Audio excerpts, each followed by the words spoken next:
আমু দেখেন আমরা কপালটা দেখেন কি খারাপ। তো যে বেড়াটা দিয়েছিলাম এই বেড়ায় নিয়েছে ব্লুটুথ নিয়েছে, এই যে নিয়েছে তার, নিয়েছে ব্লুটুথ, আর এটা হচ্ছে এটা কাটার কি ভিতরে ইয়ামি আছে কয়েকটা 3-4টা ইতান আছে, এই যদি এটার ভিতরে টারে দেখা তো এটি ব্যবহার করে যাবো। আর এটা সাজ দেওয়ার লাগি আমি বুঝছি একটা তার লই তো তুই বেড়া কি হচ্ছে নিজের তো বলে একটা তার দিছে বেড়া আমার কইল দিল।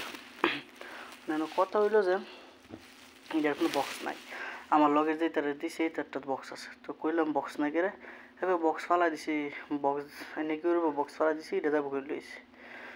কিন্তু আমার সন্দেহ যেটা দেখেন আমরা কপাল খারাপ কেমন, আমার সন্দেহ যেটা হ্যাঁ খোলা মার্কেটে একটা কম দামে 20-25 টাকা লইছে, আমার 40 টাকা দামাদাম করে ফার্স্টে কমেন্স আমার 40 টাকা দেয় হ্যাঁ বলে এটা কিনছে। আর তার জিরে দিছি রে এই কোম্পানি নিয়ে দিয়েছে অন্য কোম্পানির, আমার লগে তার 45 টাকা দিয়েছে এটা অন্য কোম্পানির। কোন কপালটা কীরকম খারাপ, কয়েকটা কম দামে নিয়ে ধরা দিছে। খোলা মার্কেটতে আর কি, খোলা মার্কেট হয়েছে আগে নাল নয়, খোলা মার্কেট জিনিস বুঝে নই।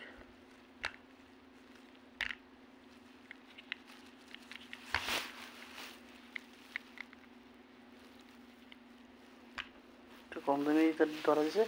আর হ্যাঁ তারপরে এটা নিতে দিছে একটা 72 এনে দিছে, মানে এইটার লগে এইটারই দেয়, এটার লগে এইটার দেয় এটার দেয় না। এইটার হ্যাঁ কইছি তার টাইম নেই তো হ্যাঁ সেটার লাগে টেনিস না যদিও হ্যাঁ কই দেছে আর কি, কথা কর।